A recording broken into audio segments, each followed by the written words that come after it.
ఈవీ9 national news కు స్వాగతం. ముందుగా హెడ్లైన్స్. భారత్ ధమ్ము పహల్గామ్లో ఆశ్చర్యకర దృశ్యం.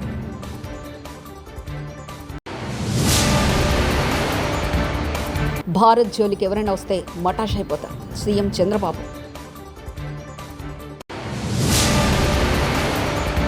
పార్టీ జిల్లా అధికార ప్రతినిధులు, అనుబంధ విభాగాల రాష్ట్ర అధికార ప్రతినిధులతో వర్క్షాప్.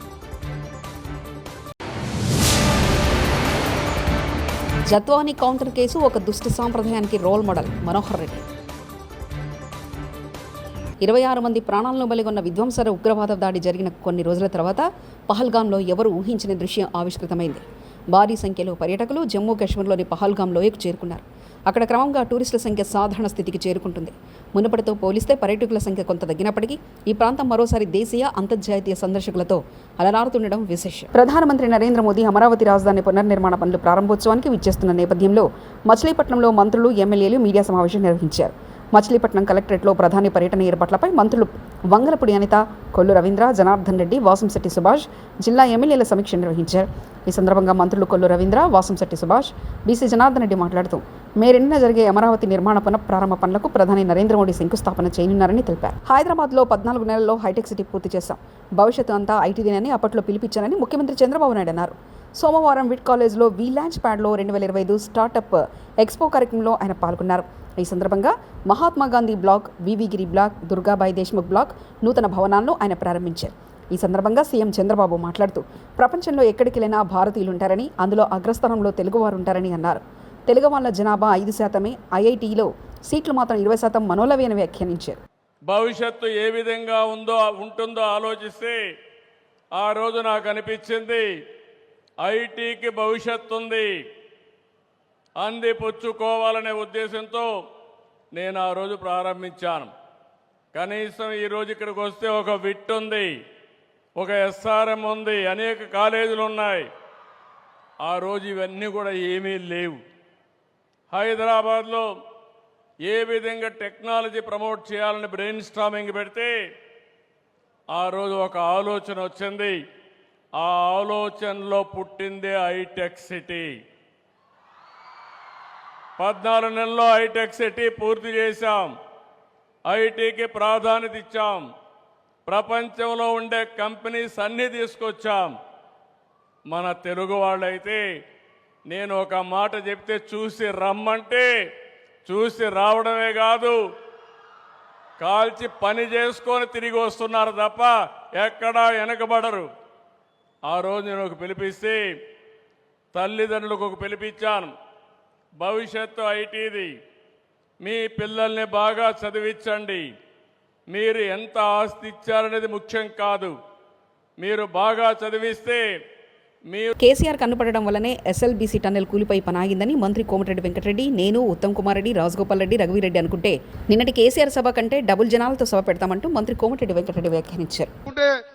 ఇలా సగం దీంతో డబల్ మీటింగ్ పెడతాగట్టదు. ఎస్ఎల్బీసీ సొరంగం అడగగానే నన్ను అమెరికా పంపించి ముఖ్యమంత్రి గారితో మాట్లాడి ఆ మిషన్ బేరింగ్ పార్ట్ కూడా తెప్పించడం జరిగింది. అది వచ్చి ఇప్పుడు ఫిట్ అవుతున్నది. అటు సైడ్కి వెళ్ళి స్టార్ట్ చేసినాం. ఆ దురదృష్టవస్తుడు, ఆ దురదృష్టం ఎందుకంటే 10 ఏళ్ల కింద ఆగిపోయింది. ఎవరు కన్నుపడ్డదో ఏం పడ్డదో ఆఖరికి కేసీఆరే కన్నుపడ్డట్టుంది. అది కూలిపోయి దరిద్రం, అది ఆ పని ఆగిపోయింది. ఆ దరిద్రుడు బ్రాహ్మణవేల్లంలో ప్రాజెక్టు 1,00,000 ఎకరాలు ఇవాళ ఉత్తమ్ కుమార్ రెడ్డి గారు, రేవంత్ రెడ్డి గారు అడగగానే దానికి నిధులు చేసి ల్యాండ్ ఎక్విజిషన్ చేసి కొన్ని చెరువులు నింపుకున్నాం.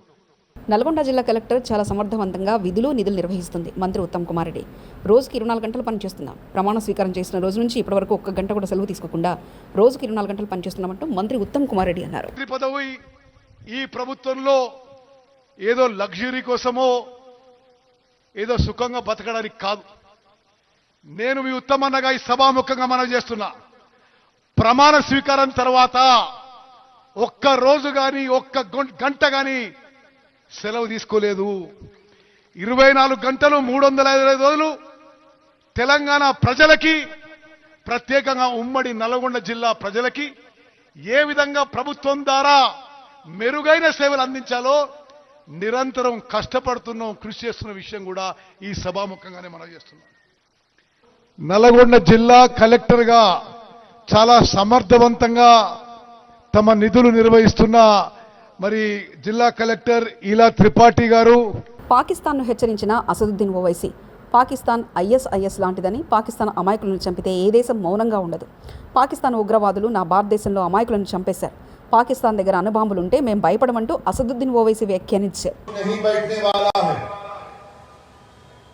चाहे हुकूमत किसी की भी हो, मगर इस तरह से आकर हमारी भारत की सरजमीन पर हमला करना और मजहब पूछकर किसी को गोली मारना, तुम कौन से दीन की बात कर रहे हो? तुम तो खवारिज से बदतर हो, तुम तो आईसिस के जानशीन हो जो हरकत की. రజతోత్సవ సభకు భూములు ఇచ్చిన రైతులకు ప్రత్యేక ధన్యవాదాలు.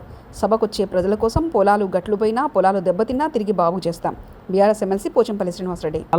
కాలువలు కానీ ఏమైనా ఇబ్బంది అయితే ఖచ్చితంగా అవన్నీ కూడా రీస్టోర్ చేసే బాధ్యత మా ముగ్గురిది. ఖచ్చితంగా మేము సతీష్ బాబు నలుగురిది. మేము ఖచ్చితంగా వాటిని ఏదైతే అక్కడ ఇబ్బంది జరిగిందో వాటిని నార్మల్గా తీసుకొచ్చేంత వరకు మా సభ అయిపోయింది, సక్సెస్ అయింది, మా పని అయిపోయిందని మేము అనుకునే అది లేదు. ఖచ్చితంగా అక్కడ మళ్ళీ పాత పొలాలు ఎలా ఏ విధంగా ఉండేనో ప్రతి పొలం గెట్టు మొత్తం మళ్ళీ నార్మల్ అయ్యేదాకా మళ్ళీ మాదే బాధ్యత. మేము ఖచ్చితంగా అవి చేస్తాం. మీరు సహకరించిన రైతులందరూ కూడా ధన్యవాదాలు, పేరు పేరున ధన్యవాదాలు చెప్తున్నాం.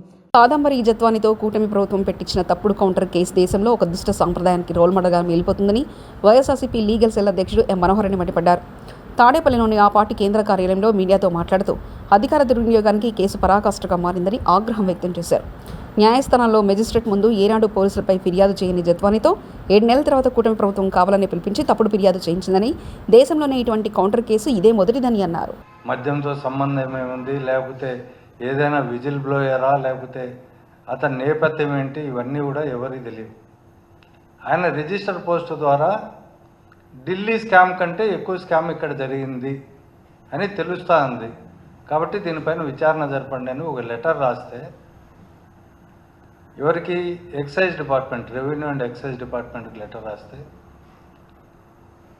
ఆయన 19/9/2024లో ఆ కంప్లైంట్ రిజిస్టర్ పోస్ట్ చేస్తే గవర్నమెంట్ కూడా అదే రోజు 9/9/2024లోనే APSBCL అంటే స్టేట్ బెవరేజెస్ కార్పొరేషన్ లిమిటెడ్ వాళ్ళకి ఒక కమిటీ వేసి ఇందులో ఏమేమి జరిగిందో ఎంక్వైరీ చేయమని చెప్తే అధికారులు ఎవరిని విచారించారో, ఆ సంస్థలో పనిచేసే వాళ్ళని విచారించారా, లేకపోతే బయట వాళ్ళని విచారించారా, లేకపోతే డిస్టిలరీస్ వాళ్ళని విచారించారా, మద్యం షాపులు నడిపే వాళ్ళని అప్పుడు ప్రభుత్వ ఆధ్వర్యంలో నడుపుతున్న షాపులను పరిశీలించారా, ఇవన్నీ కూడా ఏమీ లేకుండా 9 రోజుల్లోనే మొత్తం రిపోర్ట్. NRI పెట్టుబడులపై జగన్ రెడ్డి విషయం. Swachhandhra corporation chairman Kommareddy Pattabhiram media సమావేశం. విశాఖపట్నాన్ని రాష్ట్ర రాజధానిని చేస్తా, అది చేస్తా, ఇది చేస్తా అని చెప్పి పూర్తిగా దోచుకుదిని కొన్ని వందల వేల ఎకరాలు చుట్టుపక్కల అతని బినామీలు కబ్జాలు చేసి పూర్తిగా విశాఖని, ఉత్తరాంధ్రని సర్వనాశనం చేస్తే ఈ రోజున చంద్రబాబు నాయుడు గారు అధికారంలోకి వచ్చిన దగ్గర నుంచి కూడా మళ్ళీ ఉత్తరాంధ్ర ప్రాంతాన్ని నిలబెట్టే ప్రయత్నం చేస్తూ ఉన్నారు. అనేక కంపెనీలు అక్కడికి తీసుకొస్తూ ఉన్నారు. కొన్ని వేల కోట్ల రూపాయల పెట్టుబడులు విశాఖ నగరానికి, ఉత్తరాంధ్రకి తీసుకొస్తూ ఉంటే కడుపు మంట. అరే, మేము దోచుకు తిన్న ప్రాంతానికి మళ్ళీ మీరు పెట్టుబడులు తెస్తారా? మేము జనాల్ని రోడ్డును పడేస్తే మళ్ళీ మీరు వాళ్ళలో ఆశలు చిగురింపజేస్తారా అని చెప్పి కక్ష.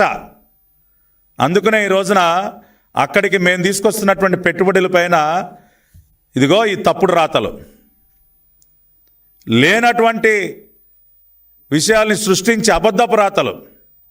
మరీ ముఖ్యంగా ఉర్సా కంపెనీకి చెందినటువంటి ఇన్వెస్ట్మెంట్ ఏదైతే ఉందో, Ursa clusters private limited, Ursa cluster USA entity అయినటువంటి USA కంపెనీ అయినటువంటి Indian subsidiary Ursa clusters private limited వారు మన రాష్ట్రంలో వాళ్ళు దాదాపుగా 5,196 కోట్ల రూపాయల పెట్టుబడి, 2,500 మందికి ఉపాధి కల్పించడం కోసం అక్కడ ఒక డేటా సెంటర్ని, IT ఆఫీసుని నెలకొల్పడానికి వారు ముందుకొచ్చి జగన్ 3 రాజధానుల పేరుతో అమరావతిపై కుట్రలు చేశారని మండిపడ్డారు. వైఎస్ఆర్ కాంగ్రెస్ పార్టీ కేంద్ర కార్యాలయంలో పార్టీ జిల్లా అధికార ప్రతినిధులు, అనుబంధ విభాగాల రాష్ట్ర అధికార ప్రతినిధులతో వర్క్షాప్ సమావేశానికి హాజరైన party state coordinator Sajjala Ramakrishna Reddy, party రాష్ట్ర ప్రధాన కార్యదర్శి శ్రీపుడి శ్రీహరి, వివిధ జిల్లాల పార్టీ అధికార ప్రతినిధులు, అనుబంధ విభాగాల రాష్ట్ర అధికార ప్రతినిధులు పాల్గొన్నారు.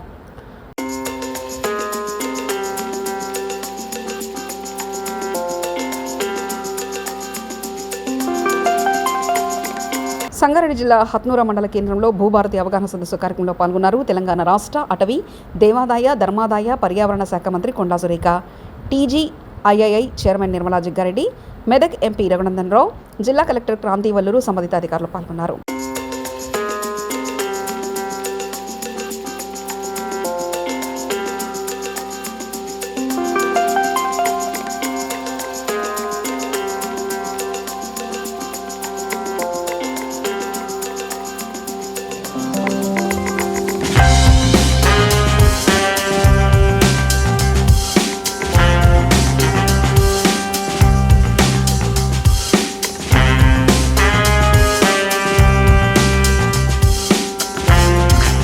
రైతులు, ప్రజలు భూ సమస్యలు పరిష్కరించేందుకే భూభారతి చట్టం, భూ సమస్యలని రాష్ట్రంగా తీర్చిదిద్దడమే లక్ష్యం.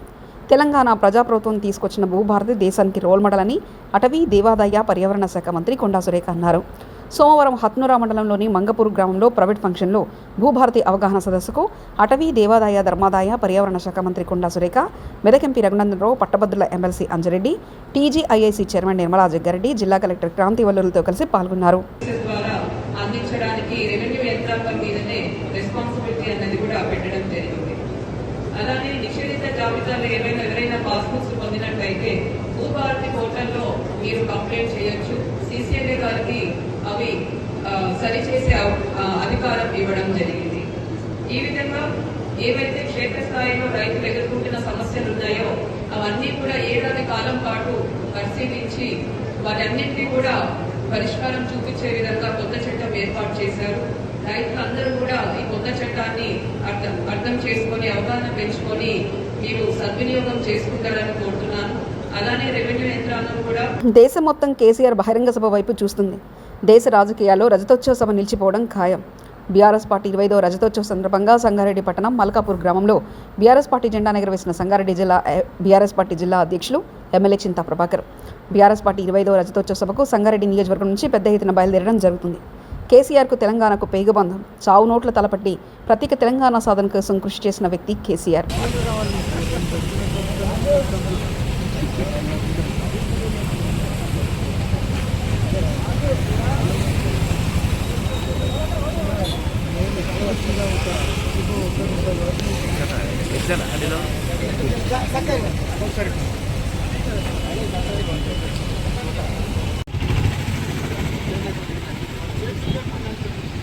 జై తెలంగాణ, జై తెలంగాణ,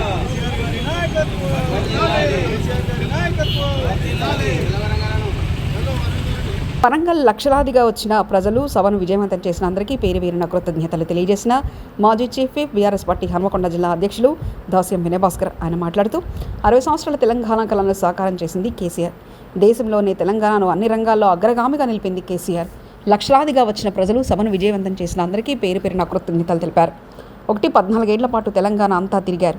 అనువనున క్షుణ్ణంగా తెలుసుకున్న వ్యక్తి. 10 ఏళ్ల పాలనలో తెలంగాణను అన్ని రంగాల్లో దేశాన్ని అగ్రభాగాన నిలపడం జరిగింది. ఈ సందర్భంగా అన్నాడు, దేశంలో ఎక్కడ లేని విధంగా ఏ పార్టీ కూడా నిర్వహించలేని సభను బీఆర్ఎస్ పార్టీ నిర్వహించి ఆ సభను సక్సెస్ చేసినటువంటి సబండ వర్గాల ప్రజలకు బీఆర్ఎస్ పార్టీ తరఫున పేరు పేరున కృతజ్ఞత ధన్యవాదాలు. చాలా ఘోరంగా విఫలమయ్యారు. ఎందుకంటే భారత్ ధమ్ము పహల్గామ్లో ఆశ్చర్యకర దృశ్యం.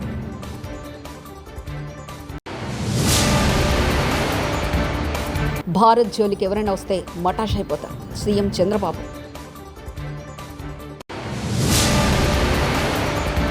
పార్టీ జిల్లా అధికార ప్రతినిధులు, అనుబంధ విభాగాల రాష్ట్ర అధికార ప్రతినిధులతో వర్క్షాప్. జత్వానీ కౌంటర్ కేసు ఒక దుష్ట సాంప్రదాయానికి రోల్ మోడల్ మనోహర్ రెడ్డి. ఇవి బులెటిన్ విశేషాలు. చూస్తూనే ఉండండి EV9 నేషనల్ న్యూస్.